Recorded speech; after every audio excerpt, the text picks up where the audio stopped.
ternyata sampai selesai tidak satupun apa yang dikatakan untuk mengkritik buku Majelis Ulama tidak masuk. Jadi saya sudah siap catat tadi di bagian mana, halaman mana yang dinyatakan salah tadi. Saya tidak, mudah-mudahan nanti di sesi kedua saya mendapat koreksi-koreksi sehingga bisa saya bawa nanti ke Majelis Ulama. Perlu diketahui bahwa buku ini bukan dikarang oleh satu orang. Jadi fatwa ini dikeluarkan secara jama'i, kolektif, kolegial. Jadi di Majelis Ulama itu terdiri dari perwakilan dari ormas-ormas Islam, apalagi yang besar, dan ini juga masuk di dalam Majelis Ulama sebagai anggota.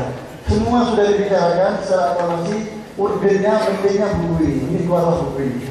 Nah, tadi dari saudara saya menunggu tadi apa yang mau dikritik ini.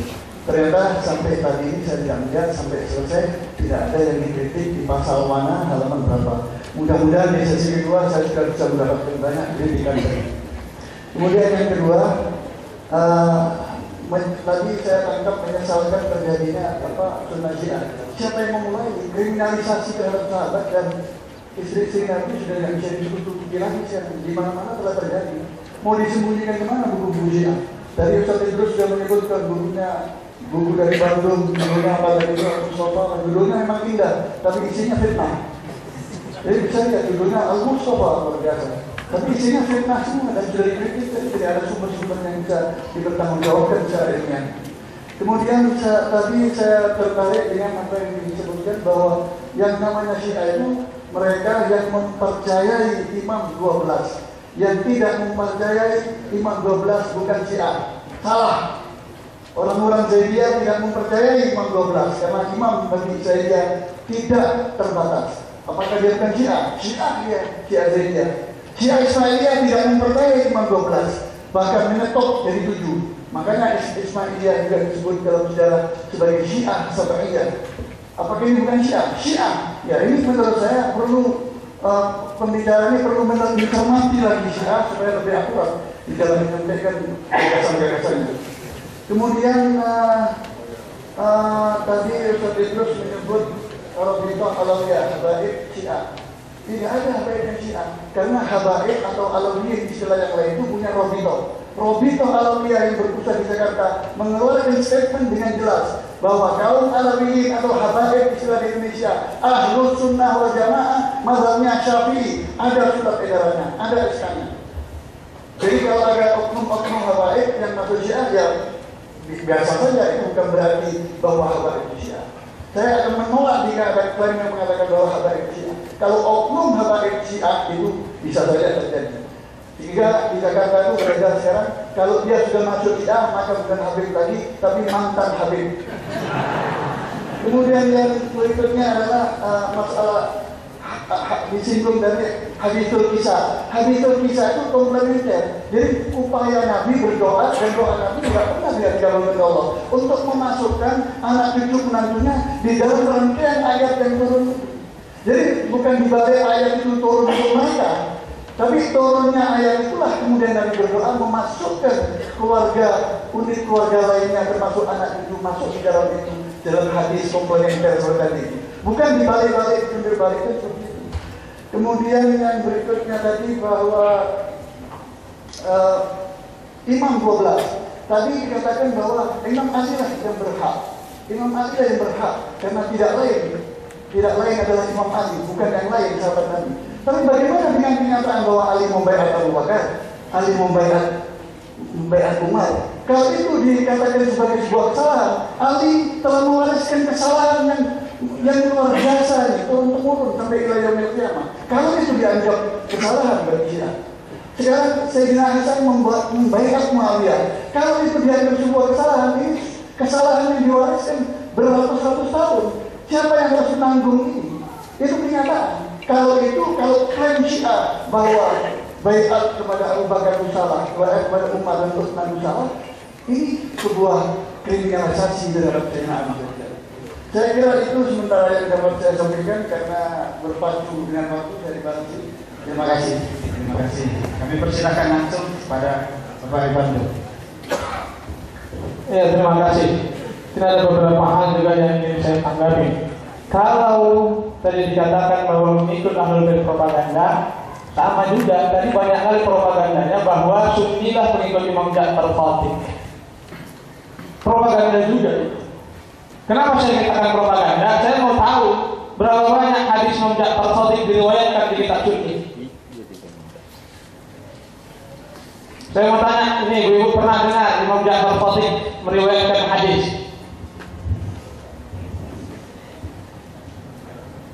Iya, ada mungkin.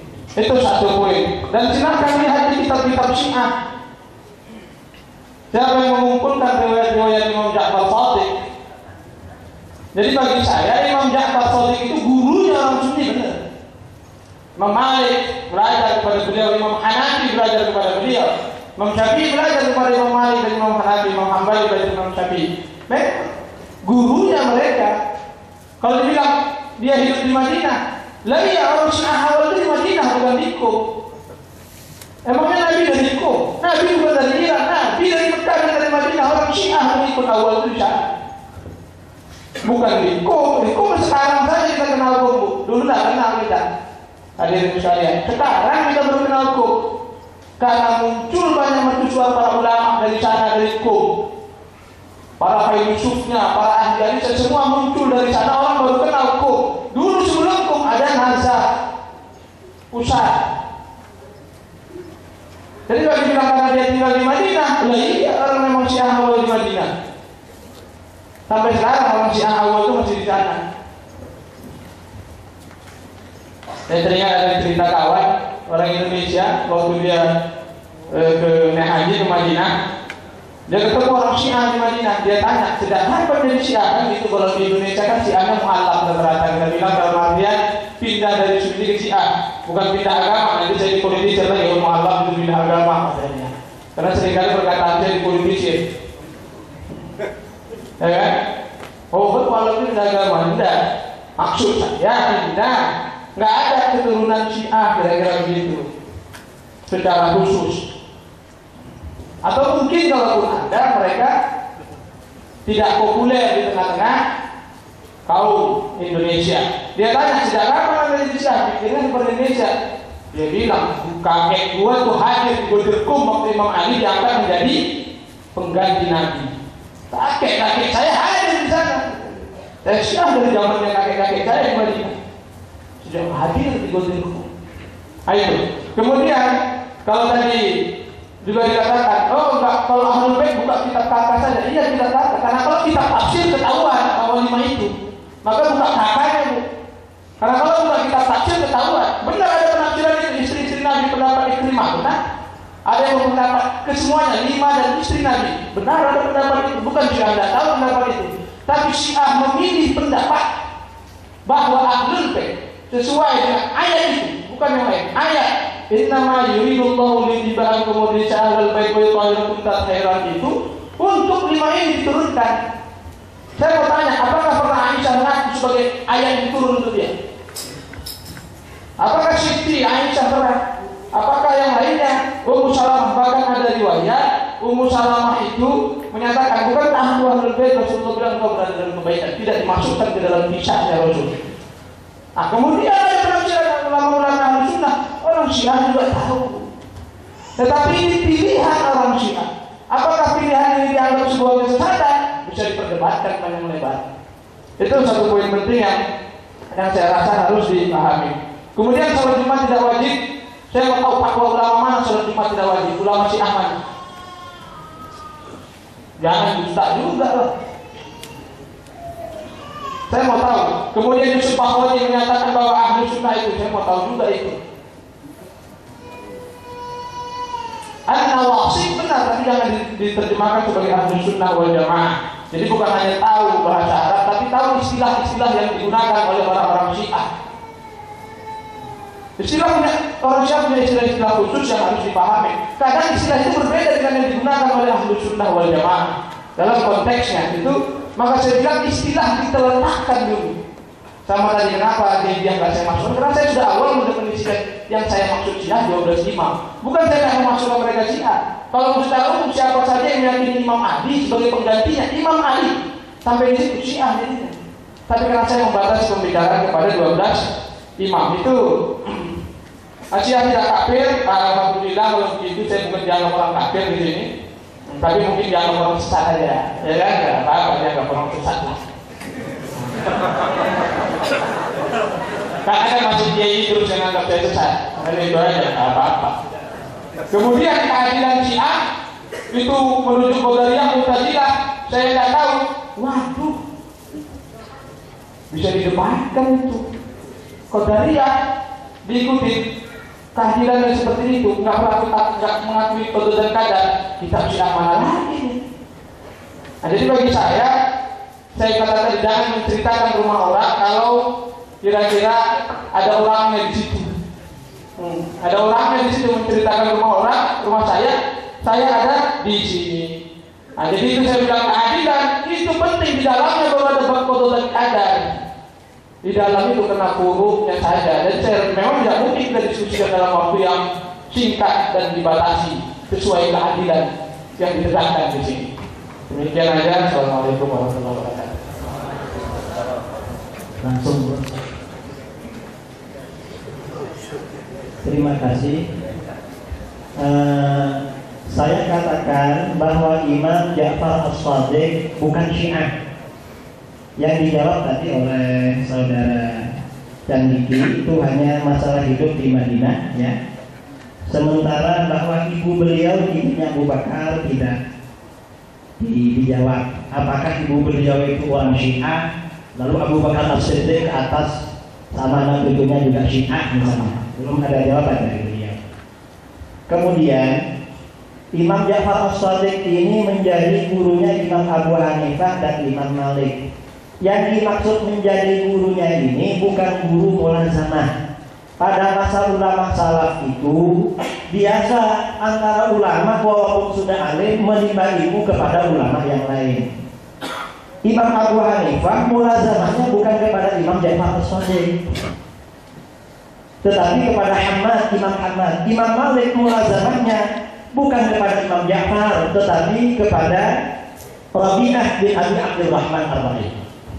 Kepada Imam Ja'far Shadiq mungkin sama dengan ulama-ulama yang lain yang tidak mulazamah. Jadi bisa dibedakan. Nah, di sini orang Syiah selalu mempropaganda Imam Ja'far Shadiq itu gurunya semua ulama Sunni, memang gurunya.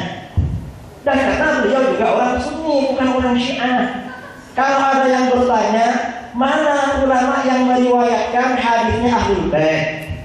Kita balik bertanya, siapa kitab hadisnya, siapa yang meriwayatkan keutamaan Ahlul Bait? Jelas kitab hadis para ulama Ahlus Sunnah wal Jamaah.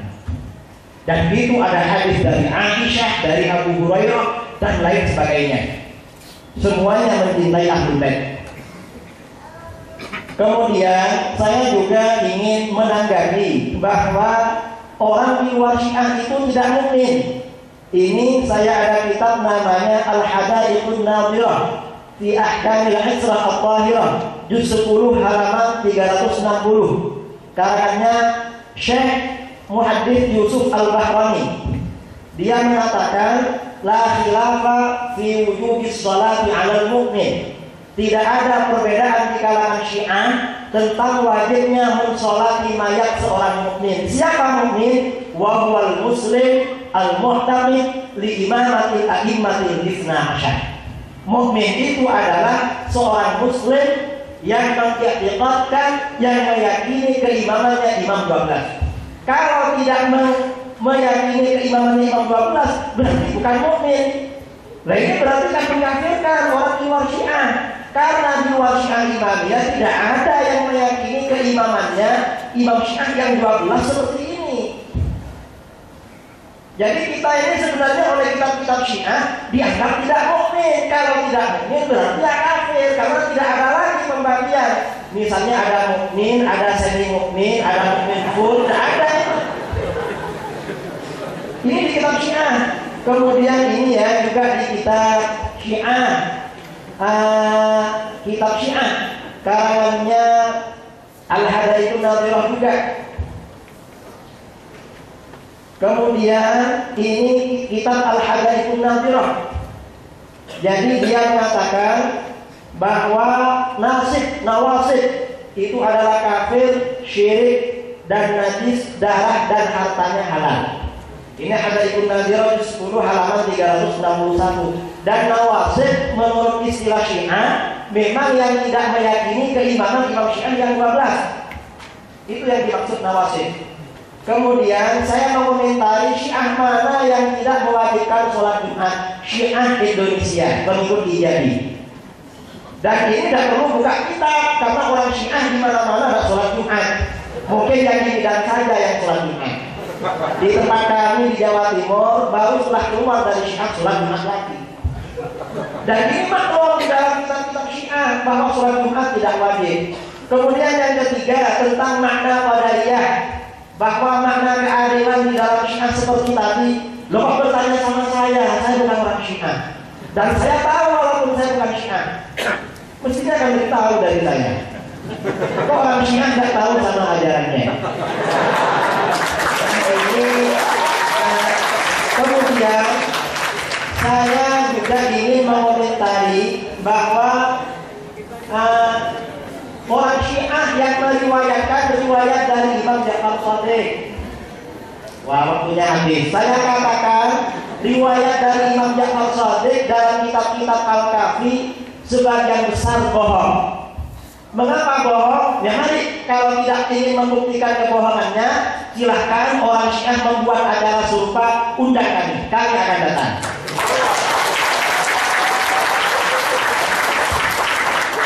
Kemudian saya perlu ingatkan, moderator berhak untuk mengeluarkan siapa saja yang menurut moderator menyalahi aturan. Saya akan panggil security, kita sudah siap, keamanan kita sudah siap, tolong Pak keluarkan, langsung dikeluarkan.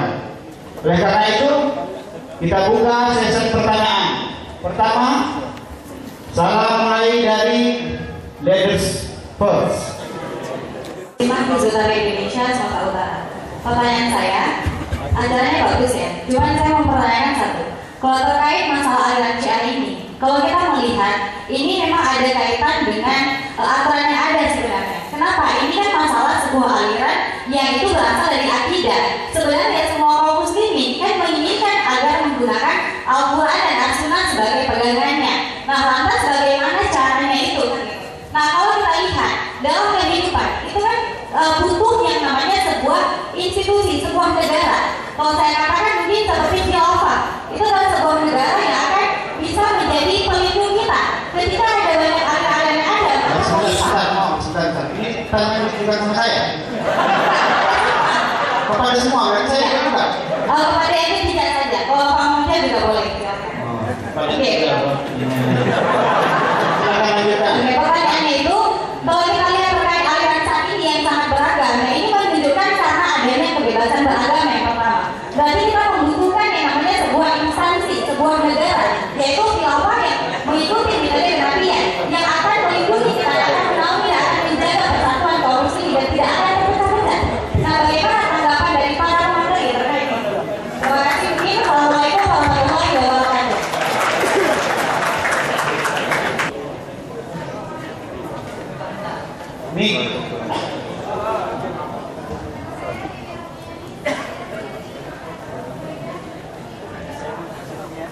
Di sini saya tunjukkan pertanyaan saya kepada Bapak Zulkifli Revanto. Yang saya ambil dari yang pertama kali, bahwasannya di sana ada Bapak bilang, salahkah Imam Ali menjadi imam Syiah?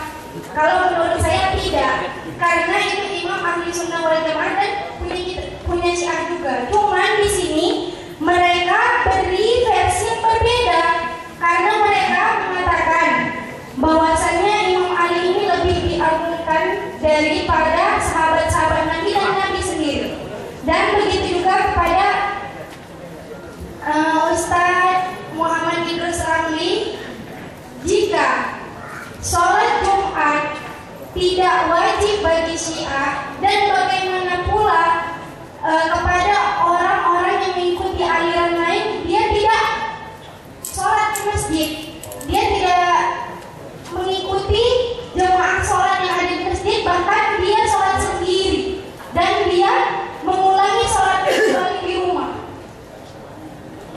Dan satu lagi saya ingin katakan. Hanya 2 pertanyaan. Cukup 2 pertanyaan. Silakan. Tidak lebih dari 2 pertanyaan. Assalamualaikum warahmatullahi wabarakatuh. Nama saya Muhammad Yusuf Manur. Saya hanya seorang mahasiswa dari Divisi Pol Usul. Saya tertarik sebenarnya dengan diskusi ini. Yang saya ingin menanyakan kepada 2 pihak langsung, dari pihak aliran Syiah dan aliran Sunni. Tadi mungkin salah satu poin yang paling penting saya tangkap itu masalah akhir baik ya, dengan 2 persepsinya. Saya nggak tahu yang mana yang benar, karena menurut saya kebenaran yang hakiki itu nanti dibuktikan di pengadilan, dan pengadilan yang paling adil nggak ada di dunia ini. Jadi saya ingin menanyakan, dan dua-duanya saya harap menjawab. Yang pertama, apakah Tuhan yang diyakini oleh paham Anda ya, akan memasukkan salah satu aliran dari 2 ini jika aliran yang Anda anggap itu benar gitu. Semuanya tidak akhirat, ternyata aliran Syiah yang benar, apakah Sunninya akan dimasukkan ke dalam neraka, atau Sunninya yang benar, apakah Syiahnya akan dimasukkan ke dalam neraka? Dan yang kedua, ini pertanyaan paling penting ya. Sebagai sesama muslim yang percaya bahwa tiada Tuhan selain Allah dan Muhammad adalah Rasul Allah, apakah Anda ikhlas jika saudara Anda itu masuk ke dalam neraka yang sama-sama berpegang teguh pada asyhadu an la ilaha illallah wa asyhadu anna Muhammadar Rasulullah? Masyaallah. Dari saya ini saya tunjukkan kepada saudara tadi di depanku. Pertama saya kagumi semangat beliau, cuma juga saya sayangkan, saya melihat semangat yang berlebihan justru menjatuhkan beliau pada hal-hal yang sangat naif sebenarnya. Pertama dia mengatakan Syiah ini adalah mazhab yang sangat bukan mazhab kemarin sore. Jika berbicara ini maka kita katakan Nasrani dan Yahudi lebih tua daripada Islam. Ya, bahkan agama pagan pun lebih dahulu berjaya daripada kita. Kemudian yang kedua, kita tadi juga berbicara tentang masalah masalah dasar akidah atau tentang masalah yang paling mendasar. Dikatakan di surat imamah dan wilayah. Kita tahu masalah yang mendasari dalam Islam jelas nas-nas salehnya dalam Al-Quran. Syahadat ada kul huwallahu ahad, kemudian ada fa'lam annahu la ilaha illallah. Intinya manakah dalam Al-Quran ini ayat yang terang-terangan secara sharih menyebutkan Imam Ali ini adalah imam pengganti Rasulullah? Ya, padahal masalah bagi saja. Terima kasih atas pertanyaannya. Tapi kebanyakan ini pertanyaan tidak ditujukan kepada saya, dan khusus masalah khilafah Ustaz Idrus nanti yang akan menjawab. Biar lebih terlihat pertanyaan supaya dari forum ini bisa ada jawab. Saya tertarik tadi apa yang dikatakan bahwa syahadatnya sama. Ini di zaman Khalifah pertama Abu Bakar Siddiq itu pernah terjadi harbul riddah. Orang-orang yang murtad yang mengatakan zakat tidak wajib itu diperangi ketika diinsafkan di dalam. Mereka syahadat. Dan orang-orang jil pun kalau kita tanya, dia pasti akan mengatakan saya syahadat walaupun saya tidak percaya bahwa Quran ini wahyu Allah, karena saya percaya bahwa Quran ini adalah kitab sejarah. Sebagai kitab sejarah bisa dikritik. Ini kan keyakinan orang-orang jil. Jadi semua menempel pada syahadat, tapi bukan itu sesuatu yang merupakan jaminan tidak boleh diinsafkan dan suruh tobat. Tentu ada proses, harus dikembalikan, rujuk ilal haq. Kalau istilah sekarang itu, kalau tidak bisa ya terpaksa tidak. Oleh karena itu Majelis Ulama punya sikap perbedaan fikih itu harus ditoleransi, penyimpangan akidah harus diamputasi. Sekali lagi saya ulang, perbedaan fikih harus ditoleransi, tetapi penyimpangan akidah harus diamputasi. Oleh karena itu, maka buku Majelis Ulama itu berjudul Mengenal dan Mewaspadai Penyimpangan Syiah. Kalau saudara pembicara kedua tadi mengatakan bahwa itu Majelis Ulama tidak menggunakan kata kesesatan, memang yang kita pakai terakhir bukan kesesatan tapi penyimpangan. Tapi saya kira saudara cukup cerdas memahami ini bahwa penyimpangan dan kesesatan itu kata orang Jawa podowai. Ya, saya setuju dengan adik tadi itu. Ya, bagi Ahlussunnah wal Jamaah tadi dijelaskan oleh Ustaz Idrus bahwa Sayyidina Ali adalah khalifah keempat. Bahkan di kalangan para penganut thariqah Ahlussunnah wal Jamaah, Imam Ali itu diangkat sebagai mursyidnya thariqah Naqsyabandiyah. Tapi Ahlussunnah wal Jamaah tidak sekali-kali hulu di dalam merespon itu.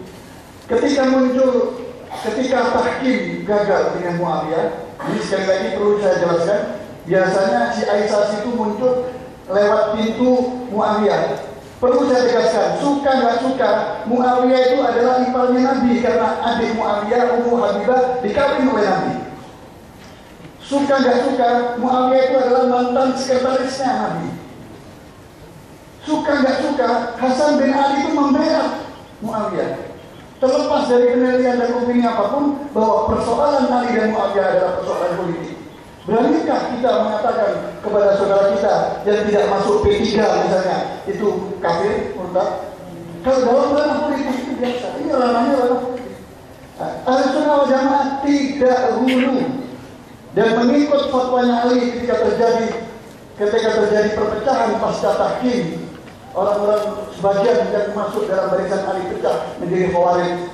Kemudian ada yang merespon menyesali munculnya Khawarij dengan munculnya Syiah embrio pertama ini. Kemudian apa kata Ali? Dengarkan kata-kata yang juga dikutip di dalam Nahjul Balaghah. Halaka fi asnan muhibbun wa mubghidun ghal. Celaka 12 orang yang merespon aku. Kalau bahasa Sumatera kan celaka 12. Jadi dua yang merespon aku. Yang pertama orang yang membenci aku keterlaluan, Khawarij sampai membunuhnya.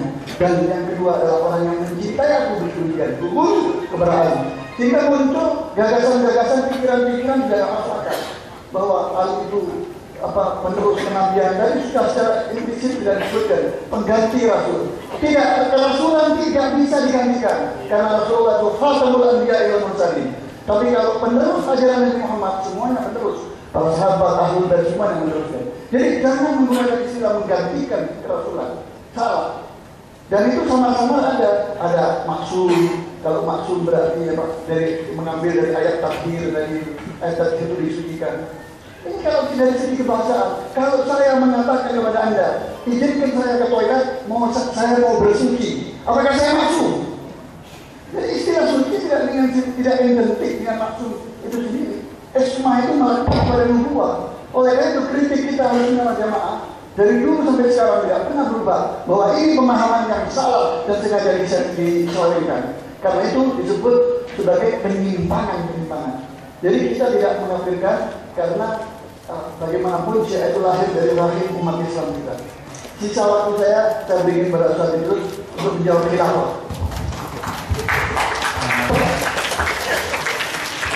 Kita akan berikan kepada Pak Ceniki untuk menanggapi.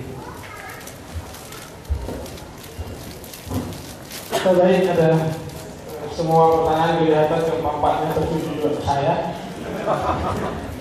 Karena mungkin karena syiahnya tetap. Baik, tadi butuh sebuah negara dan sebagainya katanya tidak perlu ditanggapi kata Ustaz moderator. Jadi saya hanya ingin katakan kita tidak menginginkan perpecahan dalam bentuk apapun lagi konflik, tetapi polemik dalam dunia ilmiah, polemik dalam diskusi, polemik dalam saling menjelaskan secara argumentatif itu perlu dibudidayakan terus menerus supaya setiap kita memiliki kemampuan analisis yang bagus terhadap hal tersebut. Saya rasa forum ini juga bagian dari hal tersebut. Jadi kalau nanti mau mendirikan negara, ya kira-kira Syiah diikutkan atau tidak, nggak tahu kalau HTI-nya yang buat negara. Tapi selagi Indonesia masih demokratis, maka seluruh aliran itu berhak hidup di Republik Indonesia. Itu yang jelas. Baik. Kemudian Imam Ali tadi lebih diagungkan dari sahabat Nabi dan Nabi sendiri. Kalau Imam Ali lebih diagungkan dari sahabat yang lain, benar menurut Syiah. Jadi mereka memang mendahulukan Ali bin Abi Thalib dari seluruh sahabat yang lain, itu benar. Itu keyakinan Syiah.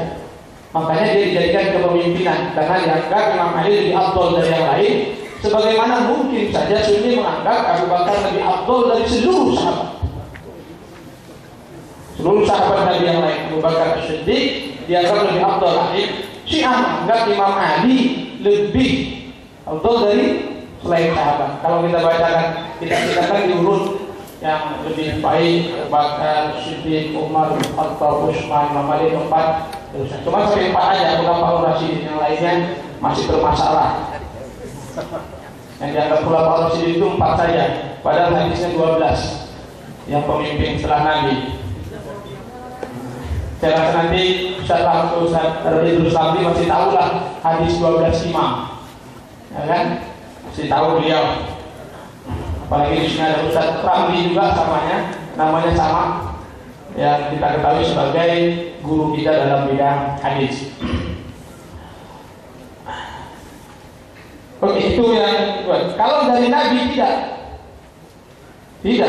Apakah diragukan lebih dari Nabi Muhammad Shallallahu Alaihi Wasallam? Siapa yang meragukan itu? Ada dalam Syiah. Keluar, itu yang tadi disebut hulu. Ada yang disebut salah, apa katanya? Malaikat salah kasih wahyu. Itu ya sering buat tuduhan begitu, tapi tidak. Kalau ada yang begitu, saya katakan kafir. Seluruh ulama Syiah, imamnya Islam memfatwakan kafir untuk hal seperti itu. Najis, Jadi kalau menunjukkan dari Nabi Muhammad Shallallahu Alaihi Wasallam, tidak ada. Imam Ali itu menyatakan saya ini hanya hamba di antara hamba-hambanya Nabi, budak di antara budak-budaknya Nabi. Betapa kecilnya beliau di hadapan Rasul Shallallahu Alaihi Wasallam. Jadi saya konter itu nanti supaya jangan keliru.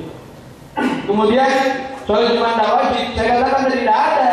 Maka saya minta dari siapa ulama Syiah yang memfatwakan sholat Jumat tidak wajib. Saya mau tahu, pakai ulama Hijabi. Tidak ada marja Hijabi. Kang Jalal bukan marja Hijabi, pemimpin Hijabi benar.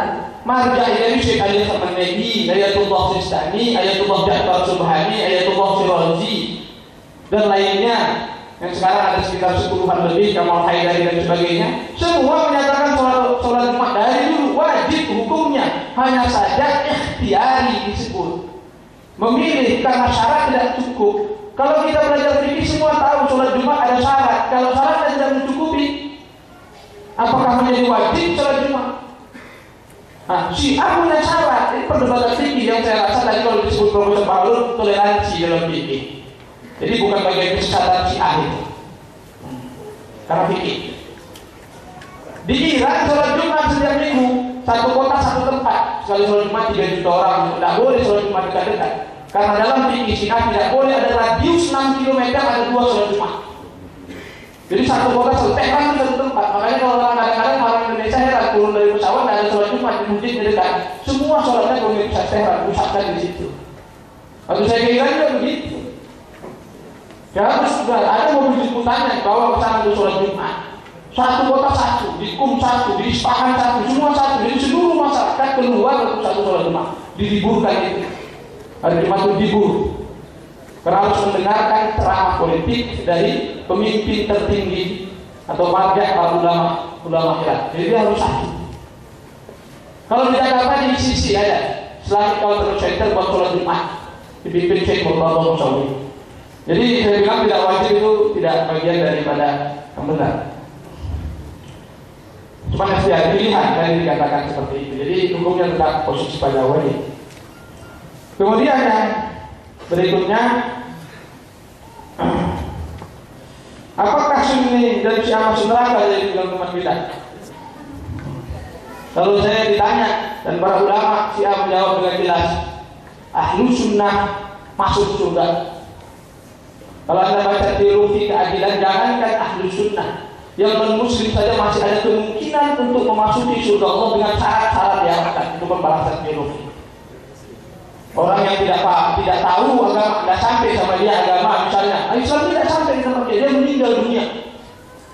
Entah bisa dikutuk mana, meninggal dan tidak pernah sampai Islam. Kira-kira ini muslim atau tidak? Maka di sana perdebatan fikih, perdebatan teologi di antara para yang lainnya. Jadi bagi saya ahlu sunnah itu jelas muslim dan masuk surga, nanti berbagi-bagi surganya, dan ketemu nanti di surga orang Sunni sama orang Syiah. Nah, ini nanti dilanjut lagi di depan di sana. Kira-kira siapa pemimpinnya? Ini nanti di surga. Kalau saya ketemu nanti sama Kiai itu tadi kan, gimana? Oh ternyata pemimpin kita juga sama-sama di surga pemimpinnya. Ketemuan di sana. Itu, jadi saya rasa itu penting bagi kita semua. Jadi artinya saya ingin katakan tadi, jangan menjelaskan rumah saya ketika saya ada. Tadi Hadith An-Nadhirah karangan Yusuf Al-Bahlawi dengan jelas menyatakan bahwa mukmin itu bukan langsung dikatakan kafir, bukan mukmin. Itu maka saya bilang ada istilah-istilah di Syiah yang perlu diberikan dulu. Jangan dipahami sendiri. Kenapa saya bilang dari bukan hanya bahasa, harus ngerti istilahnya yang digunakan. Nanti saya pakai bunga, sama orang ekonomi beda dengan bunga dengan orang biologi. Nah, itu penting. Nah, kalau bicara iman dan kafir ada 3 pembahasan. Apakah iman dan kafir bersifat bid'ah atau bersifat adamul malakah? Saya rasa beliau juga tahu. Ada yang bersifat dengan fadhah. Dalam Syiah tidak bid'ah bahwa orang yang disebut tadi mukmin hanya ini kemudian semuanya kafir, tidak begitu. Dia tahu sifatnya. Siapa yang jelas mengikrarkan dirinya menolak ketuhanan, siapa yang dengan jelas mengikrarkan dirinya menolak kenabian dan yaumil akhir, maka dia dikatakan mutlak keluar dari Islam. Tapi yang menolak imamah tidak, dia disebut sebagai Sunni atau bukan Syiah atau apa saja mungkin madhabnya. Tidak bisa dikatakan keluar dari Islam. Jadi maka saya jelaskan di dalam usuluddin Syiah ada 5, bukan rukun iman, usuluddin. Tidak bisa disama rukun iman. Nanti saya bilang apakah di usuluddin itu tidak ada Al-Quran atau kitab-kitab. Lantas apa orang Syiah tidak percaya Quran, tidak percaya kitab-kitab? Saya katakan kafir tidak percaya. Di dalam bab kenabian dibahas Al-Quran itu bagaimana. Karena tidak boleh mempercayai Quran sebelum mempercayai kenabian. Karena yang membawa Quran itu Nabi, maka dia termasuk furuk di dalam kenabian. Jadi pembahasan di dalam sama takdir dibahas di keadilan. Jadi mukmin, makanya saya katakan siapa coba sebutkan ahlu sunnah langsung disebut bahwa dia kafir dalam kitab. Orang. Nah, jadi begini, mukmin dalam Syiah disebut khusus. Orang Syiah itu mukmin khusus yang mempercayai imamah, mukmin Syiah. Mukmin non Syiah orang yang tidak percaya imamah. Ya, terima kasih Pak. Nah itu yang menjadi poin penting yang harus dijelaskan. Satu lagi, ya kasih satu lagi. Kemudian dari imamah dan wilayah, ya itu saya sebut imamah itu usulul madhab, dasar madhab Syiah sama seperti keadilan. Dalam usuluddin dia masuk ke wilayah usul madhab. Yang menolaknya keluar dari Syiah. Bukan keluar dari Islam, tapi yang menolak tadi ketuhanan, bukan tidak ada ketuhanan kalau disebut tadi. Yang pertama tadi yang disebut 5 ketuhanan yang pertama, at-tauhid, al-nubuwah, al-ma'ad, 3 yang penting ini itu yang menjadi usul bagi seluruh mazhab di dalam Islam. Kemudian yang menolak ini ada 2. Yang menolak itu bisa jadi karena kebencian kepada ahlul bait, benci. Itu disebut nasyid. Jadi nasyid itu membenci ahlul bait sudah sepenuhnya. Itu nasyid. Ini yang disebut keluar dari batas itu. Bukan ahlus sunnah. Saya mau tanya, apakah ahlus sunnah membenci ahlul bait? Ada ahlus sunnah membenci ahlul bait? Tidak ada. Makanya redaksinya digunakan nawasib atau nasyidi oleh ulama-ulama Syiah yang membenci. Bukan soal kalau dikatakan tadi yang tidak meyakini imamah. Karena itu sebagaimana itu perdebatan yang saya rasa sering sekali terredaksi dari kitab Syiah diubah. Itu kebiasaan saya selalu membaca seperti itu. Nah, jadi imamah dan wilayah itu seperti itu. Jadi dia dasar mazhaban Syiah. Apakah ada secara tekstual di dalam Al-Quran Imam Ali itu? Tidak ada. Tidak ada. Tapi pantas dipahami dari mana? Dari riwayat Nabi Muhammad Shallallahu Alaihi Wasallam tentang kepemimpinan Imam Ali dan beberapa penafsiran tentang ayat Al-Quran tersebut seperti hadis Sudirkum dan lain-lainnya. Yang saya rasa kita semua tahu tentang persoalan tersebut.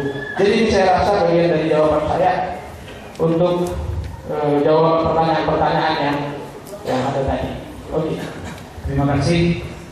Untuk selanjutnya kita berikan kepada Gus Ramli 15 menit tambah 5 menit berarti 20 menit untuk semua pertanyaan, karena profesor tadi sebagai waktunya diberikan kepada beliau. Terima kasih karena sebagian waktunya diserahkan pada saya. Yang pertama, saya menanggapi tentang Khulafaur Rasyidin berkait dengan pertanyaan pertama tentang khilafah. Apakah mungkin sekarang memperjuangkan khilafah? Jawaban saya tidak mungkin. Khilafah itu hanya bagian nostalgia, tidak bisa menjadi agenda. Mengapa? Yang pertama, khilafah itu dibatasi 30 tahun. Memang ada keterangan ya, kita itu wajib fa'alaikum bisunnati wa sunnatil khulafa'ir rasyidin. Ikutlah sunnahku dan sunnah para khulafa ar-rasyidin. Nah, khulafa ar-rasyidin ini siapa? Ini kata para ulama ditafsirkan oleh hadis lain. Hadisnya Sakinah Maula Rasulullah sallallahu alaihi wasallam. Beliau pernah bersabda, khilafatun nubuwwati ba'di 30 sanah. Khilafah kenabian sesudahku berlangsung selama 30 tahun. Thumma yakunu ba'da dzalikal mulk. Kemudian setelah 30 tahun itu umat Islam akan dipimpin oleh para raja. Karenanya kalau memperjuangkan khilafah Rasyidah sangat tidak mungkin karena 30 tahun. Nah, ternyata waktu 30 tahun itu memang masa-masa kepemimpinan Khalifah Abu Bakar, Umar, Utsman, Ali dan Sayyidina Hasan radhiyallahu anhu. Pas 30 tahun. Setelah itu masanya Muawiyah bin Abi Sufyan. Kembali kepada imaman. Jadi di dalam Syiah, ajaran pokok Syiah itu imamah. Yang tidak percaya kepada imamah kafir karena rukun iman. Imamah itu bagian dari rukun iman. Kalau rukunnya ada berarti kan tidak iman. Syiah. Jadi yang tidak percaya kepada keimaman Syiah, para imam Syiah itu kafir. Nah, ini yang tidak akan mampu dijawab oleh Syiah. Kalau memang para imam itu wajib menjadi imam, mengapa Sayyidina Hasan bin Ali mengundurkan diri sebagai imam? Padahal beliau punya pasukan tentara yang begitu kuat, lalu menyerahkan kekuasaannya kepada Sayyidina Muawiyah bin Abi Sufyan. Kemudian antara Sayyidina Hasan dengan Sayyidina Husain ini terjadi perbedaan pendapat. Katanya imamah itu hukumnya wajib dan imam itu pasti maksud, keputusannya pasti benar. Sayyidina Hasan posisinya kuat, menyerah, berhenti menjadi imam. Sementara Sayyidina Husain posisinya lemah, melakukan perlawanan untuk memberantas kemungkaran yang dilakukan oleh Yazid bin Muawiyah dan gagal, tidak berhasil. Nah, dari dua imam yang berbeda sikap ini, pendapat yang mana dari keduanya yang benar? Apakah keduanya sama-sama maksum, sama-sama hak? Tidak mungkin. Kalau itu dikatakan maksum hak secara akidah, saya rasa tidak mungkin. Karenanya ini juga menjadi PR bagi Syiah. Kemudian masalah nasibi, bahwa orang di luar Syiah itu kafir. Orang di luar Syiah itu menurut Syiah adalah nasibi. Dan nasibi, saya ini mulai tadi membaca kitab Syiah dengan teks bahasa Arabnya karena sudah saya scan. Cuma beliau dari pihak Syiah tidak membaca sama sekali teks Arabnya. Malah mengatakan kami katanya melakukan pelintiran. Mengapa tidak membaca bahasa Arab sama sekali mulai tadi? Ini kami sayangkan. Karena kita forum ilmiah. Kalau tidak percaya, saya bisa ini laptop saya dihubungkan dengan PowerPoint. Ini kitab Syiah Al-Anwar An-Nu'maniyah juz 2 halaman 210-211. Ada keterangan anna alamatan nawasib taqdimu aliyin alaihi. tanda-tanda orang Nasyidi, orang yang mengatakan selain Sayyidina Ali lebih afdal daripada Sayyidina Ali, itu Nawasib. Dan Nawasib di dalam kitab ini diterangkan wafil akhbar annahu najisun. Orang Nawasib itu najis, ya. Yang pertama najis ini kita asli. Wa annahu syarrun minal yahudi wal nasrani wal majusi. Dan Nawasib itu lebih jelek, lebih buruk daripada Yahudi, Nasrani, Majusi. Wa annahu kafirun najisun. Dan dia adalah kafir najis biijma'i ulama il-imaniyah, dengan ijma' para ulama imaniyah. Kemudian diterangkan tanda-tanda Nawasib menganggap selain Ali lebih afdal daripada Sayyidina Ali. Ini artinya apa kalau sudah begini? Najis, kafir, lebih jahat, lebih jelek daripada Yahudi, Nasrani, Majusi. Apa-apaan ini? Masa masih perlu dikatakan kafir tidak kafir? Saya rasa tidak. Ini bahasa Arab teks saya kan dari kitab aslinya. Saya dulu biasanya kalau mau berdebat dengan Syiah, bawa kitab Syiah sebanyak-banyaknya. Kemarin sempat, tapi sudah saya scan. Kalau tidak percaya, ini kitab ini juga diposting di web Syiah. Kitabnya sudah di dalam bentuk PDF sudah ada. Kemudian masalah sholat Jumat. Tadi saya mengatakan sholat Jumat itu tidak wajib. Ternyata ini dari Pak Jandiki sudah membuka sedikit demi sedikit bahwa sholat Jumat itu menurut Syiah Indonesia katanya ikhtiari. Artinya boleh milih, boleh sholat Jumat, boleh tidak sholat Jumat. Apa artinya itu? Berarti sholat Jumat itu statusnya boleh, yang penting sholat, mungkin sholat zuhur. Dan ini ada ancaman dari hadis Rasulullah SAW, orang yang meninggalkan sholat Jumat maka hatinya akan distempel menjadi orang munafik. Karenanya orang Syiah itu meyakini adanya taqiyah, berbohong. Karena tak sholat Jumat itu menurut kami. Karena tak sholat Jumat akhirnya mereka suka bertaqiyah. Dan bukti bahwa Syiah ini suka bertaqiyah, saya nanti ya silakan dari peserta yang tidak yang belum puas bisa mengkopi buku Jalaluddin Rahmat Pimpinan Ijabi, yang Jalaluddin Rahmat ini mengutip dari bukunya orang-orang Syiah di Iran. Dari kitab-kitab sirah yang ditulis ulama Syiah di Iran, ternyata banyak melakukan pelintir terhadap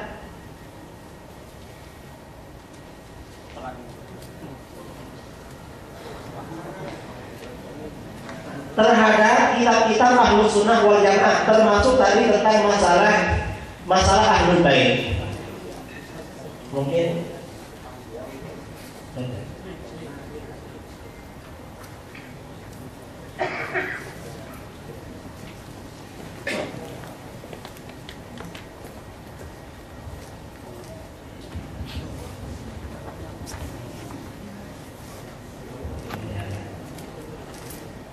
nah itu ya, itu kitab Syiah tentang kitab Al-Anwar An-Nu'maniyah.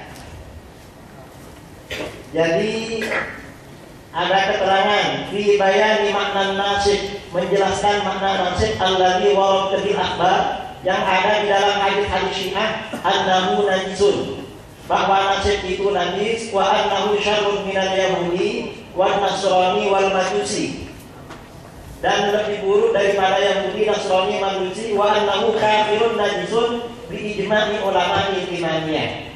Nah kemudian di bawah anna alamatan Nawasib taqdimu ghairi aliyin alaihi, tanda-tanda Nawasib menganggap selain Ali lebih afdal daripada Sayyidina Ali. Terus yang kedua, fi jawazi qatlihim, boleh membunuh Nawasib, wasnibahati amwalihim, dan menghalalkan harta bendanya. Ini di dalam kitab Al-Anwar An-Nu'maniyah. Ini kitab Syiah Imamiyah di Iran. Saya kira cukup ilmiah yang saya sampaikan. Kalau scan dari kitab aslinya dan bahasa Arab, bukan bahasa Indonesia. Kemudian saya juga ingin menanggapi apakah selain Ahlus Sunnah wal Jamaah akan masuk neraka. Jadi khilafiyah bainal muslimin, perbedaan umat Islam itu ada dua macam. ada perbedaan di dalam masalah furu', ya, dalam masalah fikih. Perbedaan di dalam masalah fikih, kata para ulama, masuk dalam konteks ikhtilaful ulama rahmah. Perbedaan ulama adalah rahmat. Artinya bagaimana? Jadi qauli shawab yahtamilul khata' wa qawlu ghairi khata'un yahtamilus shawab. Pendapat saya benar tapi mungkin salah, pendapat selain saya salah tetapi mungkin benar. Itu kalau di dalam masalah fikih. Tetapi kalau di dalam masalah akidah, yang benar itu masuk surga, yang sesat masuk neraka. Yang benar itu adalah hidayah, petunjuk dari Allah. Yang sesat adalah bid'ah dan dhalalah, bukan petunjuk. Yang benar adalah hak, yang salah adalah batil. Mengapa seperti ini? Karena di dalam akidah dalilnya harus menggunakan dalil qat'i. Jadi dalilnya dalil qat'i, dalil yang tidak mungkin diragukan kebenarannya. Kalau di dalam masalah fikih dalilnya masih bisa pakai dalil dhanni. Jadi dalil dhanni itu cukup. Tapi kalau di dalam akidah dalilnya harus qat'i. Nah, kalau misalnya Ahlus Sunnah meyakini aliran-aliran sesat itu masuk neraka, apakah harus masuk neraka? Yang tergantung kesesatannya sampai di mana. Dan ini ketika kita mengatakan aliran sesat masuk neraka, itu bukan pendapat kita. Itu bukan karena kita menjadi hakim sok seperti Tuhan, bukan, tetapi semata-mata menyampaikan apa yang disabdakan oleh baginda Rasulullah SAW. Dalam hadis-hadis yang dikatakan mutawatir oleh para ulama, "Satafariqu ummati ala salatin wa sab'ina millah, kulluhum finnar illa millatan wahidah." Umatku akan terpecah belah menjadi 73. Semuanya akan masuk neraka kecuali satu golongan yang akan masuk surga. Siapa yang masuk surga itu? Dalam satu versi riwayat dikatakan satu golongan yang masuk surga itu adalah al-jamaah.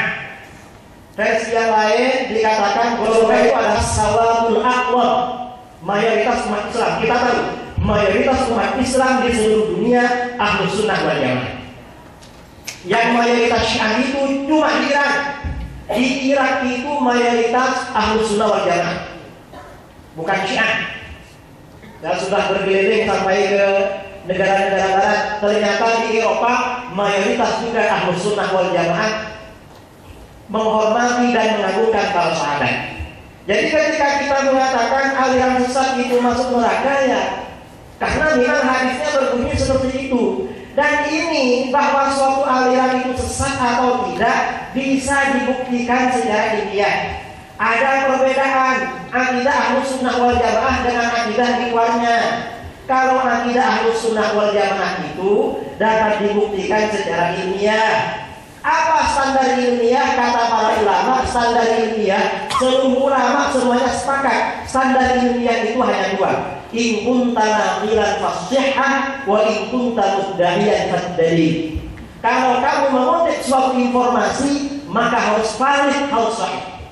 Kalau kita mengutip di dalam kitab ini A, ternyata setelah dicek ternyata A, berarti ilmiah. Tapi kalau dia mengatakan di dalam kitab ini B, setelah dicek kok ternyata C, seperti yang dilakukan oleh Jalauddin Rahmat dalam banyak tulisannya, berarti tidak ilmiah, alias sampah. Ini yang pertama. Standar yang kedua, standar ilmiah yang kedua, wa in kunta mudda'iyan fadli. Kalau kamu menyampaikan suatu tesis, suatu pendapat, maka harus ada dalilnya. Kita ini Ahlus Sunnah wal Jamaah mempunyai sekian banyak akidah, semuanya ada dalilnya, baik dari Al-Quran maupun dari hadis. Karenanya Syiah ketika tadi misalnya Ustaz Pak Deddy ditanya tentang imamah, di dalam Syiah ajaran paling penting itu adalah imamah. Karena yang membedakan Syiah dengan di luar Syiah adalah imamah. Kalau memang imamah itu sangat penting, mengapa di dalam Al-Quran tidak ada? Memang tidak ada di dalam Al-Quran. Karena Syiah ini banyak terpojok ketika didebat tentang imamah. Jawaban ulama-ulama mereka sering mengatakan ada sih di dalam Al-Quran. Mana kok tidak ada? Sudah dibuang oleh para sahabat. Akhirnya muncul keyakinan di dalam Syiah Al-Quran itu adalah muharraf. Karenanya ada ulama Syiah dari Iran, Syekh Muhammad An-Nuri At-Tabarsi, mengarang kitab berjudul Faslul Khitab fi Itsbati Tahrifi Kitab Rabbil Arkan, bahwa Al-Quran itu telah mengalami distorsi. Kalau ada orang Syiah sampai meyakini Al-Quran yang ada ini palsu, jelas dia bukan muslim, adalah kafir, cuma mengaku muslim. Yang dimaksud tadi saya katakan Syiah yang masih muslim dan tidak kafir, percaya Al-Quran itu asli dan otentik. Yang kedua, menganggap para istri Nabi adalah wanita baik-baik. Kalau sampai meyakini istri-istri Nabi wanita yang tidak baik-baik, dia kafir. Karena secara tidak langsung melecehkan pribadi baginda Rasulullah SAW. Saya kira tadi semuanya terjawab. Terima kasih. Terima kasih.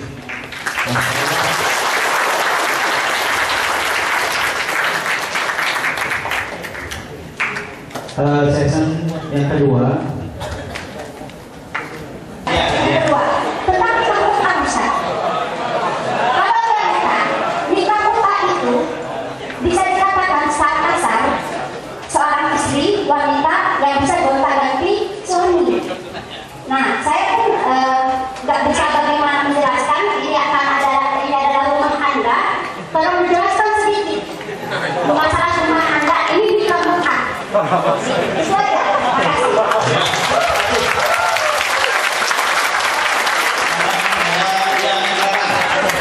Bismillahirrahmanirrahim. Assalamualaikum warahmatullahi wabarakatuh. Nama saya Fatul Hadi Nasution.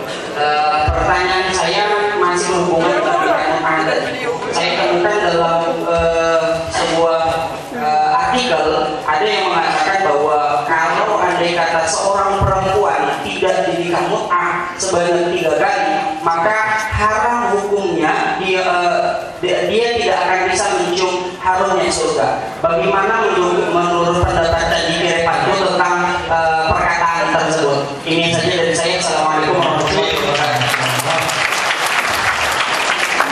Ini Pak Sufian, mut'ah juga, Pak Sufian. Ya. Pertama, nama saya Sufian Sinaga dari saya Sunnah. Menarik tadi ketika ditanya saudara Rifanto, bagaimana pendapat saudara tentang Ahlus Sunnah dan Syiah, apakah kedua-duanya nanti masuk surga atau masuk neraka? Maka saudara tadi menjawab, nanti Ahlus Sunnah akan masuk surga. Pertanyaannya adalah, kalau Anda meyakini Ahlus Sunnah masuk surga, kenapa Anda sendiri murtad dari Ahlus Sunnah dan kenapa Anda mengajak orang lain masuk Syiah?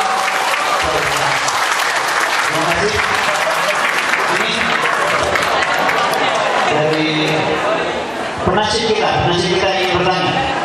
Assalamualaikum warahmatullahi wabarakatuh.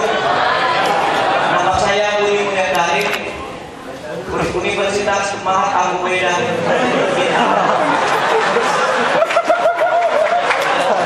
Saya akan bertanya kepada Ustaz dan Ibu Baru. Begini Pak, kenapa kaum Syiah itu mengkafirkan para sahabat? Sedangkan Ali membaiat Umar dan Utsman dan lain sebagainya. Dan ini di dalam buku Panduan Islam Indonesia disebutkan di sini yang menyebut Abu Bakar dan Umar sebagai iblis. Kalau sebagai iblis, pertanyaan gini Ustaz. Kalau iblis berarti ada nggak orang Islam iblis? Tadi kata Ustaz, kalau yang apa itu nggak apa. Kalau yang apa itu nggak apa? Apa yang maksudnya?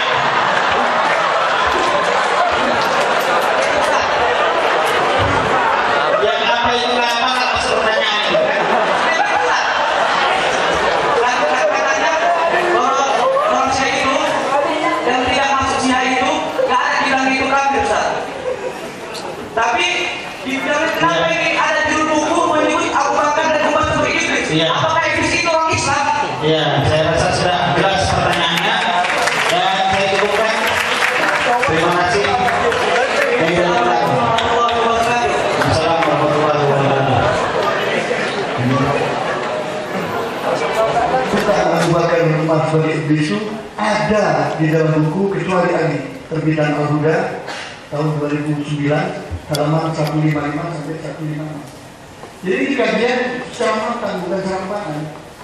Jadi majelis ulama menyusun buku ini bukan asal-asalan, bukan 1-2 orang.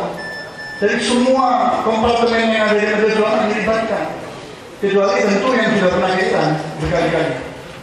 Itu tidak tertarik untuk mengkaji. Jadi silakan saja. Tapi kalau yang punya hati dan punya tanggung jawab akidah, semua ikut dan ikut berkaji bersama-sama. Dan insya Allah kalau medan memang belum waktunya, karena majelis ulama merencanakan akan membedah buku ini. Mudah-mudahan bisa bekerja sama dengan Yayasan Abu Thalib supaya tidak terjadi lagi ada fitnah di sana sini. Tapi realitas secara real bisa dibedah secara ilmiah di sini. Saya percaya pertemuan ini bukan sekali dan bubar selesai, tapi insya Allah akan berkesinambungan terus. Apalagi sudah ada sambutan dari Yayasan Abu Thalib, insya Allah bisa difasilitasi oleh Abu Ubaidah yang Yayasan ini. Kemudian tentang 12 imam, ini krusial. Jadi ajaran-ajaran Imam 12 itu krusial. Sekarang mana siapa yang mau mendahulukan? Musa Kadzim apa Ismail? Dua-duanya bisa berbeda pendapat. Kalau ini memang nas ilahi, sahih dari Al-Quran dan ada nas dari hadis, tentu tidak ada ikhtilaf. Karena biasanya persoalan agama yang masuk dalam kategori lima dalil ikhtilaf itu di masalah furu sebagaimana yang disebutkan tadi. Tapi kalau ini sudah diyakini sebagai sesuatu yang absolut, krusial sekali. Di mana sekarang mau ikut? Mau ikut Imam Ismail atau Imam Musa? Imam Musa dinisbatkan kepada Imam 12. Imam Ismail menyebutkan 7 imam menjadi Ismailiyah. Jadi ini sendiri ikhtilaf. Dan tadi juga disebutkan di antara mereka sendiri kafir mendapatkan apalagi kalau itu nama. Tolong ke bawah, saya juga demikian. Ke atas saya juga demikian. Apakah Muhammad Al-Baqir atau Zaid? Yang Muhammad Al-Baqir menurut versi mereka jadi Imam 12. Yang Zaid jadi dia tanpa batas imam. Siapapun bisa jadi imam asal itu keturunan Ahlul Bait. Tapi Indah Syiah akhirnya dibatasi jadi 12. Ini pun sangat krusial, menimbulkan pertanyaan di kemudian hari atau tidak ada kemungkinan imam ke-13. Kalau ada kemungkinan imam ke-13, kalau tidak, kemana itu anaknya Imam Mahdi yang menghilang? Punya anak dia atau tidak? Krusial tidak.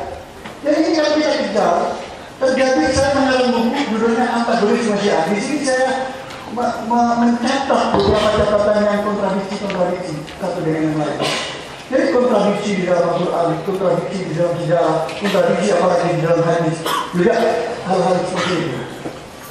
Yang terakhir ini barangkali yang menarik dari pertanyaan sampai terulang 2 kali, masalah mut'ah. Jadi mut'ah ini sudah diharamkan sore di dalam nas hadis, dalam hadis. Kalau alasan Syiah bahwa itu tidak dihapus, bagaimana dengan Homer? Homer itu kan asalnya alasannya karena mut'ah ini pernah ada, maka itu tidak mungkin di setiap sesuatu yang ada akan dicabut kecuali Umar. Jadi yang dituduh Umar. Jadi apa kalau itu benar bahwa sesuatu kalau asumsinya sesuatu yang pernah dihalalkan itu tidak boleh dicabut, bagaimana tentang Homer yang asalnya boleh? Dan Al-Quran datang secara menerjemah. Pertama boleh, tidak boleh sholat, kemudian turun ayat terakhir inna wal-khamru wal-maisru wal-ansur rizqun min amali syaitan ila akhir ayat al-mubarakah. Jadi kalau kita melihat sejarah Sayyidina Ali bin Abi Thalib khalifah keempat, jangankan mut'ah, poligami pun tidak pernah dilakukan kecuali setelah wafatnya Fatimah Zahra. Kalau memang benar mut'ah itu boleh, Sayyidina Hasan tidak akan pernah melakukan poligami sebanyak itu istrinya. Dia mungkin ada riwayat yang mengatakan Imam Hasan punya anak keturunan semua hasil mut'ah. Pasti akan ada riwayat seperti itu. Tapi semua keturunannya Imam Hasan yang mungkin begitu banyak dari hasil perkawinan resmi. Karena mengingat jadul Rasulullah SAW mengatakan An-nikahu min sunnati. Jadi yang distempel min sunnati itu nikah, tidak mut'ah. Mut'ah ini warisan jahiliyah yang kemudian sudah dinasah oleh Rasulullah SAW. Dan akhirnya menjadi kenyataan sekarang bahwa bagaimana seks bebas sekarang ini yang mirip mut'ah ini, yaitu seks bebas atas nama Tuhan, menimbulkan masalah. Bukan saja masalah anak, tapi masalah penyakit. Timbulnya penyakit-penyakit modern yang akhir-akhir ini antara lain HIV/AIDS itu juga akibat adanya gonta-ganti pasangan dalam seksual. Jadi ini tidak menjadi bahwa Islam itu benar melarang ini karena praktek warisan jahiliyah ini sama sekali tidak dibenarkan bahwa gonta-ganti pasangan itu sangat dilarang oleh Islam. Saya kira itu yang dapat saya sampaikan. Terima kasih. Assalamualaikum warahmatullahi wabarakatuh. Untuk 5 menit. Wah, 5 menit untuk 4 pertanyaan. Sebelumnya saya ingin ceritakan, jadi kan beliau katakan mengutip dari kitab Anwar Nu'maniyah cuma di scan. Ini saya bawakan kitab asli Anwar Nu'maniyah itu 4 jilid, ini jilid kedua yang disebut di halaman 210. Supaya tahu di mana yang dipotong. Kalau ini dikatakan sebuah kejujuran ilmiah dan diskusi ilmiah. Beliau tadi mengutip potongannya sampai bihi min nas. Ini dikatakan sampai bihi min.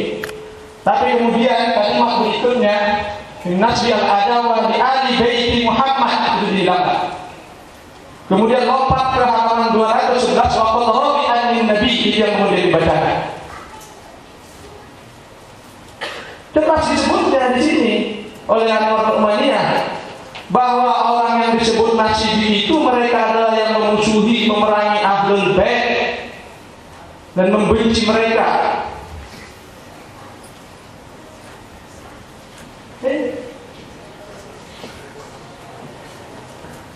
Nampak kalimat?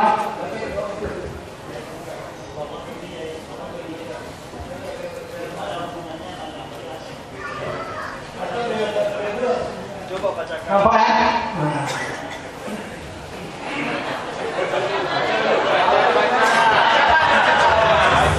Hadirin dianggap tenang.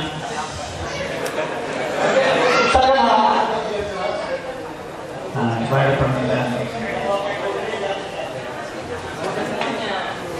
Ini kan min nasbi al-adawa li ali baiti Muhammad. Ini dia keterangan tentang Nasibi yang membenci ahli bait Muhammad. Yang kemudian wa bi ba'dihim kama huwa al-mawjud bil khawarij. Disebutkan bahwa yang ba'di ma wara'na maratibul ahkam fi babi taharah wa najasa.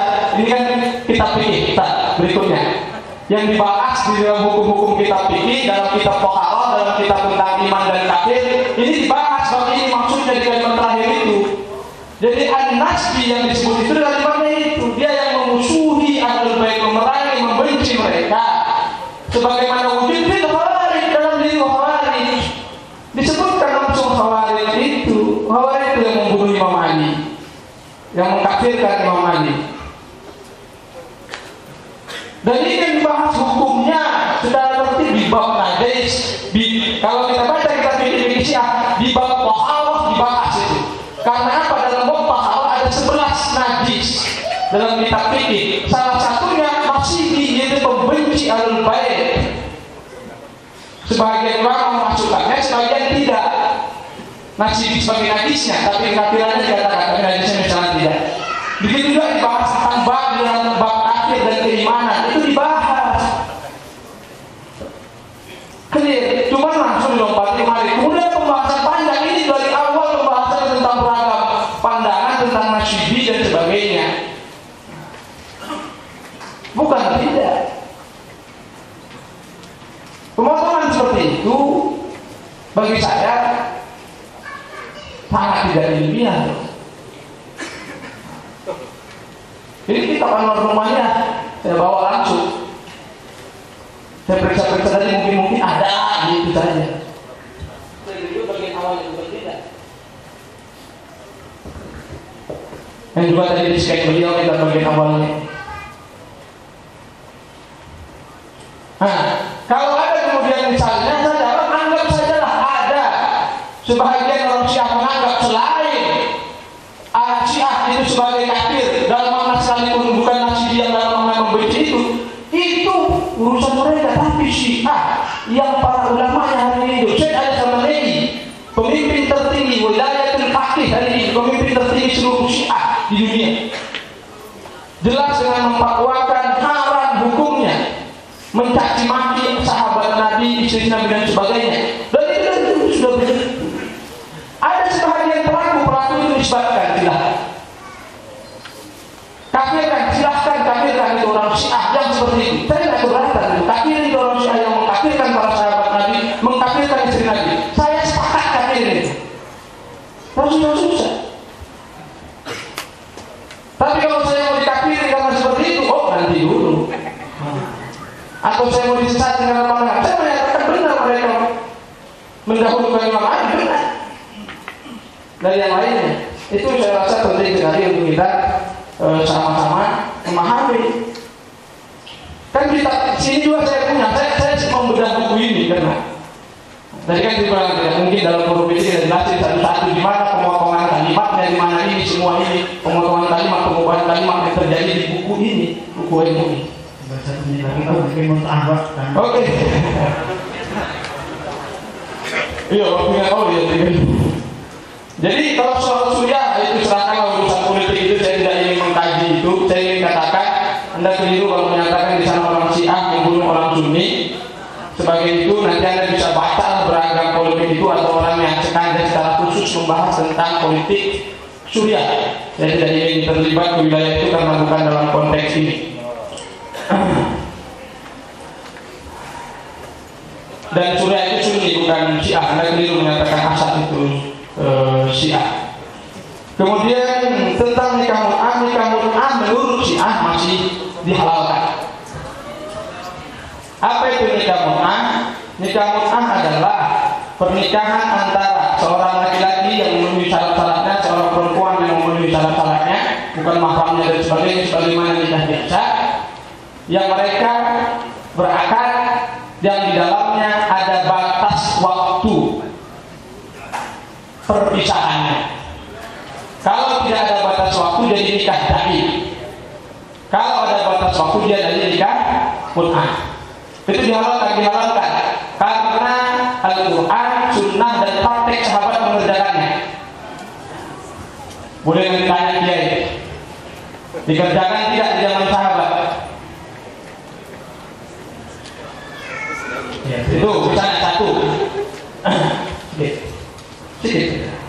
Supaya jelasnya boleh kita ini sudah satu menit, jadi 6 menit. Jadi perhatikan, bedanya sedikit saja. Bedanya adalah bagi ahlu sunnah telah diharamkan, setelah diharamkan seperti khamar, bagi Syiah masih tetap halal. Jadi perbedaan fikih ini lagi-lagi perbedaan fikih, tapi dikerjakan di zaman Nabi semua sepakat. Saya mengatakan apakah sahabat berzina? Tidak. Terima kasih. Saya rasa sudah jelas. Langsung saja kita pindah untuk 5 menit lebih sedikit Pak Kiai untuk mendengarkan keadilan. Terima kasih. Ya. Saya akan membacakan lagi tadi tentang Ahlul Bait. Saya tidak memotong, tetapi hanya mengambil sebagian pokok-pokoknya. Saya artikan ya, biar beliau paham terhadap maksud kitabnya sendiri. Jadi annal murad bihi, yang dimaksud dengan nasihi man nasabal adawah li ahli bait wa tadhaharu bi bughdihim. Orang yang menampilkan permusuhan terhadap ahlul bait dan menampakkan kebenciannya terhadap ahlul bait. Kama huwal mawjud fil khawarij, seperti yang ada pada aliran khawarij wa ba'di ma wara'an nahdi. Dan sebagian umat Islam yang ada di seberang sungai Transoksiana. Umat Islam di seberang Transoksiana itu umat Islam siapa? Mazhabnya Hanafiyah. Orangnya mazhab Hanafi sama dengan kita, berarti di sini dimasukkan terhadap Nawasib. Kemudian di bawah di halaman 211 oleh beliau tapi tidak diartikan waqad ruwiyah anin Nabi. Dan ini pasti bohong, tidak mungkin Nabi bersabda seperti ini, pasti bohong. Anna alamatan Nawasib taqdimu ghairi aliyin alaihi. Tanda-tanda orang Nawasib menganggap selain Ali lebih utama daripada Ali. Jadi orang menganggap selain Ali lebih utama daripada Ali berarti memusuhi Ahlul Bait itu. Terus dia dikatakan wa hadhihi khassatun syamilah. Ini adalah makna khusus tetapi syamilah, komprehensif, mencakup terhadap kesemuanya. Nah, khassah tidak kepada salah satunya. Wa yumkinu irja'uha aidan ilal awwal, dan bisa juga dikembalikan kepada makna yang pertama bi ayyakunal murad cepat. Bahwa yang kemungkinan yang dimaksud dengan nawasib di sini mendahulukan selain Ali kepada Ali dengan cara meyakini wal jazmi dan memastikan. Tujuannya untuk mengeluarkan orang-orang awam yang taklid, orang-orang yang belum sempat belajar tidak dianggap nawasib. Jadi ini makna yang kedua. Tapi kalau yang pertama tadi khosoh syafilah, hatta orang awam yang menanggap Abu Bakar dan Umar lebih afdal daripada Ali, itu berarti nawasib. Saya sudah membaca semua, karenanya saya potong. Kalau saya tidak potong-potong, tidak bisa jadi murkoi. Tapi katanya saya memotong, tapi dia mengartikan dipotong juga. Diartikan semua. Kemudian yang kedua, masalah nikah mut'ah. Nikah mut'ah ini adalah nikah yang haram dan Syiah menghalalkan. Memang pernah dihalalkan tetapi kemudian diharamkan. Dan riwayat para ulama Ahlus Sunnah tentang keharaman nikah mut'ah semuanya rata-rata dari jalur Ahlul Bait, bukan dari jalur di luar Ahlul Bait. Imam Al-Bukhari di dalam kitabnya Sahih Bukhari meriwayatkan tentang keharaman nikah mut'ah dari Ahlul Bait Muhammad bin Al-Hanafiyah dari ayahnya Ali bin Abi Thalib. Jadi bukan melalui kelompok di luar Ahlul Bait, jangan dikira itu dari Umar. Jadi Islam itu adalah mazhab yang suci, mazhab yang bersih, bukan mazhab selangkangan. Kemudian saya juga ingin mengomentari, tadi tidak ada pertanyaan pada saya. Yang ada semuanya tadi kepada Pak Dandi kita tadi. Saya ingin menambahkan, Majelis Ulama Indonesia telah mengeluarkan fatwa tentang keharaman nikah mut'ah. Mutlak nikah mut'ah itu diharamkan. Dan ini juga perlu kita paham bahwa orang Syiah ini menganggap nikah mut'ah itu termasuk ibadah, bukan cuma halal. Di dalam kitab Mustadrakul Wasail juga karangannya Nuri At-Tabarsi, orang yang nikah mut'ah itu dosanya diampuni. Bahkan setiap dia diampuni, kalau sudah mati habis mut'ah, dia mendapat ampunan dosa sejumlah helai rambut yang dialiri air yang ada di sekujur tubuhnya. Jadi kalau jangan dikira kalau ada orang Syiah datang ke tempat-tempat prostitusi, jangan dikira mereka mau maksiat, mereka mau ibadah sebenarnya. Kalau kita mutlak haram. Jadi saya rasa tidak perlu menambah penjelasan lagi, karena saya hanya ingin mengklarifikasi tentang kutipan saya dari kitab Al-Hada'iqun Nadhirah yang oleh beliau sebagian tidak dijelaskan. Karenanya saya jelaskan semua pokok-pokoknya. Dan di sana tadi dikatakan bahwa nawasib itu artinya yang menganggap selain Ali lebih afdal daripada Ali itu adalah najis. Kemudian lebih buruk dari Yahudi, Nasrani, Majusi, dan kafir yang najis di ijma'il ulama imamiyah. Yang definisi tadi itu hanya definisi menurut aktsarul ashab, kebanyakan mayoritas imamiyah. Tapi yang sebagian imamiyah definisinya seperti yang lainnya. Karenanya saya perlu tegaskan bahwa Syiah memang menganggap umat Islam di luar kelompoknya lebih kafir daripada Yahudi dan Nasrani. Itu menurut Syiah seperti diterangkan di dalam kitabnya, dan beliau tadi ternyata membuktikan di kitabnya memang seperti itu. Jadi yang membuktikan sebenarnya beliau, bukan saya. Berarti saya tidak mengada-ngada oleh beliau, ternyata beliau juga punya kitabnya. Dari saya kurang lebihnya mohon maaf, saya menambahkan 1 menit karena tadi saya disinggung-singgung oleh Bapak Mudir, istri saya melahirkan. Pada waktu ke Medan pertama kali dulu saya ketemu dengan Profesor Ramdi, istri saya telepon, saya sekarang hamil lagi. Kemarin sebelum berangkat saya masih ke persalinan, istri saya, ini gimana Bu, kalau saya berangkat ke Medan apa aman? Oh aman Pak ya, nanti ini akhir Januari lahirnya. Akhirnya saya kemarin berangkat sampai di sini di bandara, kemarin ditelepon oleh adik ipar saya, ini Mbak sekarang ke persalin mau melahirkan, katanya tadi malam telepon lagi sudah lahir. Alhamdulillah, saya khawatir sebagian ibu-ibu menganggap saya meninggalkan istri saya karena ini jalan-jalan gitu. Jadi bukan untuk mut'ah atau bukan untuk apa. Terima kasih. Assalamualaikum warahmatullahi wabarakatuh. Pada narasumber kita yang kita undang dari Pulau Jawa dan Pulau Medan, Pulau Sumatera maksudnya, hanya mengutip doa Allahumma arinal haqqa haqqa warzuqna ittiba'ah wa arinal batila batila warzuqna ijtinabah wal 'afwa minkum. Wassalamualaikum warahmatullahi wabarakatuh. Di bawah ini saya serahkan kepada baik, terima kasih Ustaz Hadi Suhara dan kepada ketiga pemateri pembicaraan yang sangat luar biasa dan sengit. Bapak Ibu hadirin yang berbahagia, kami mintakan kesediaan pemateri untuk tidak turun terlebih dahulu karena masih ada konten cenderamata. Mohon dibantu dengan tidak mengurangi rasa hormat saya kepada Ustaz Jamil.